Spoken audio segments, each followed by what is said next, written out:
وقد جعلتم الله عليكم كفيلا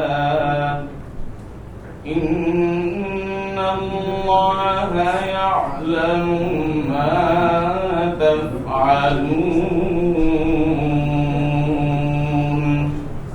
صدق الله العظيم পবিত্র কুরআনুল কারীমের সূরা আন-নাহল এর 91তম আয়াতে কারিমা তেলাওয়াত করা হলো, যার বাংলা অর্থ এইরূপ: যখন তোমরা আল্লাহ তাআলার নামে কোনো অঙ্গীকার করো তখন তা পূর্ণ করো এবং এই শপথ পাকাপোক্ত করে নেওয়ার পর তা ভঙ্গ করো না, কেননা এই শপথের জন্য তোমরা আল্লাহ তাআলাকে অভিভাবক বানিয়ে নিয়েছো।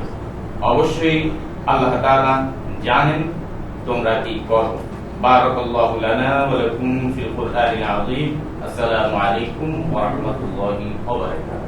সম্মানিত সুধী, আমি আনন্দের সাথে জানাচ্ছি যে গণপ্রজাতন্ত্রী বাংলাদেশের সংবিধানে ৭৪ অনুচ্ছেদ এবং বাংলাদেশ জাতীয় সংসদের কার্যপ্রণালী বিধি ৮ বিধি অনুযায়ী আজ ১২ মার্চ ২০২৬ তারিখে অনুষ্ঠিত ত্রয়োদশ জাতীয় সংসদ প্রথম বৈঠকে বাংলাদেশ জাতীয় সংসদের নির্বাচনী এলাকা ১১৭ ভোলা ৩ হতে নির্বাচিত মাননীয় সংসদ সদস্য জনাব হাফিজ উদ্দিন আহমেদ বীর বিক্রম স্পিকার নির্বাচিত হয়েছেন। আমি এখন গণপ্রজাতন্ত্রী বাংলাদেশ সংবিধানের ১৪৮ অনুচ্ছেদ ও তৃতীয় তফসিলের অনুচ্ছেদ ৩ অনুযায়ী মহামান্য রাষ্ট্রপতিকে নবনির্বাচিত মাননীয় স্পিকার জনাব হাফিজ উদ্দিন আহমেদ বীর বিক্রমকে শপথ পাঠ করানোর জন্য সবিনয় অনুরোধ করছি।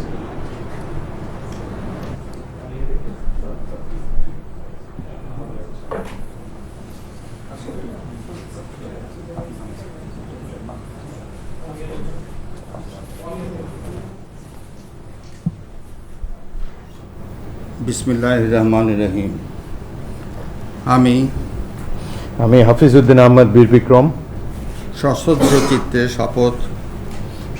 চিত্রে শপথ করিতেছি যে আমি আইন অনুযায়ী সংসদের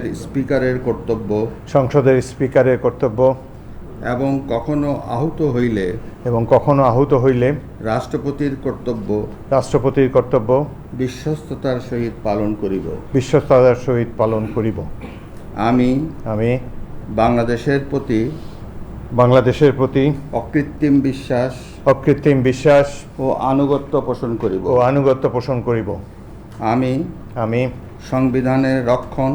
সংবিধানের রক্ষণ সমর্থন ও নিরাপত্তা বিধান করিব এবং আমি ভীতি বা অনুগ্রহ অনুরাগ বা বিরাগের বশবর্তী না হইয়া সকলের প্রতি আইন অনুযায়ী যথাবিহিত আচরণ করিব।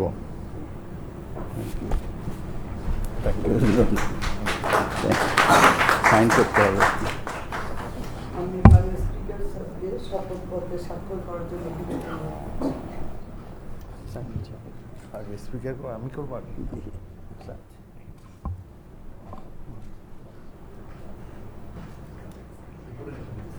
উপরে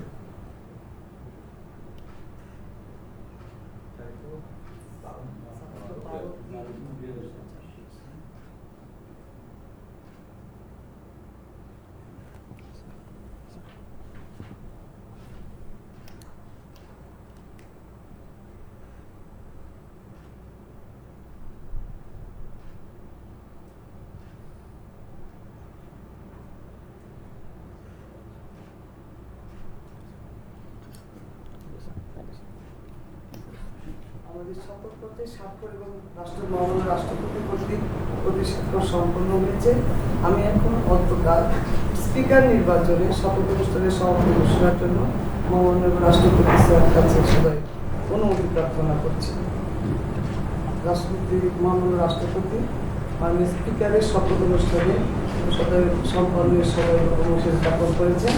সুধীবৃন্দ, আমাদের এখন ডেপুটি স্পিকার নির্বাচনের অনুষ্ঠানটি শপথ করছি।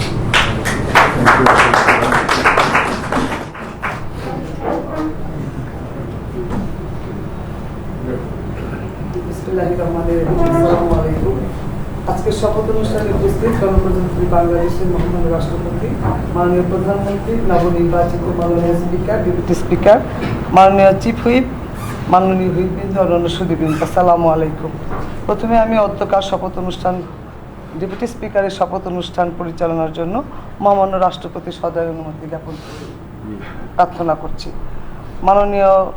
মহামান্য রাষ্ট্রপতি অনুমোদন ক্রমে মাননীয় ডেপুটি স্পিকার নির্বাচনের শপথের অনুষ্ঠানটি পরিচালনা করছি। আমি আনন্দের সাথে জানাচ্ছি যে গণপ্রজাতন্ত্রী বাংলাদেশের সংবিধানের ৭৪ অনুচ্ছেদ এবং বাংলাদেশ জাতীয় সংসদের কার্যপ্রণালী বিধির ৮ ও ৯ বিধি অনুযায়ী আজকে ১২ই মার্চ ২০২৬ তারিখে অনুষ্ঠিত ত্রয়োদশ জাতীয় সংসদের প্রথম বৈঠকে বাংলাদেশ জাতীয় সংসদের নির্বাচনী এলাকা ১৫৭ নেত্রকোনা ১ থেকে নির্বাচিত মাননীয় সংসদ সদস্য জনাব ব্যারিস্টার কায়সার কামালকে ডেপুটি স্পিকার হিসাবে নির্বাচন করা হয়েছে।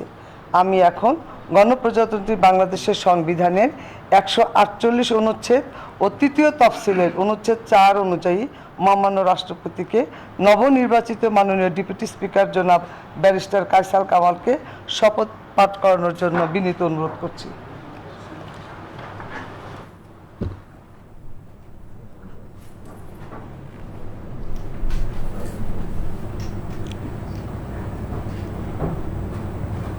বিসমিল্লাহির রহমানির রহিম। বিসমিল্লাহির রহমানির রহিম। আমি ব্যারিস্টার কায়সার কামাল সশ্রদ্ধ চিত্তে সশ্রদ্ধ চিত্তে শপথ করিতেছি যে আমি আইন অনুযায়ী সংসদের ডেপুটি স্পিকারের কর্তব্য এবং কখনো আহত হইলে স্পিকারের কর্তব্য বিশ্বস্ততার সহিত পালন করিব। আমি বাংলাদেশের প্রতি অকৃত্রিম বিশ্বাস ও আনুগত্য পোষণ করিব। আমি সংবিধানের রক্ষণ সমর্থন ও নিরাপত্তা বিধান করিব এবং আমি ভীতি বা অনুগ্রহ অনুরাগ বা বিরাগের বশবর্তী না হইয়া সকলের প্রতি আইন অনুযায়ী যথাবিহিত আচরণ করিব।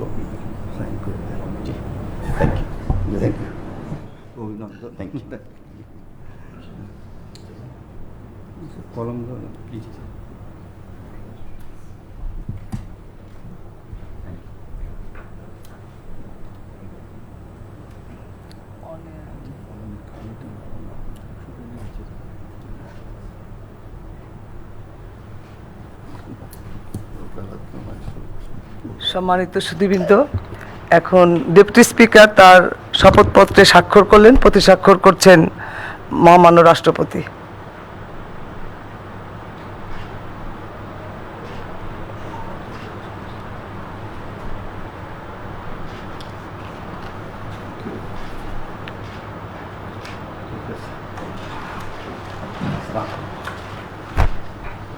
আমি মহামান্য রাষ্ট্রপতির অনুমোদন ক্রমে আজকের এই শপথ অনুষ্ঠান এখানেই শেষ করার অনুমতি প্রার্থনা করছি।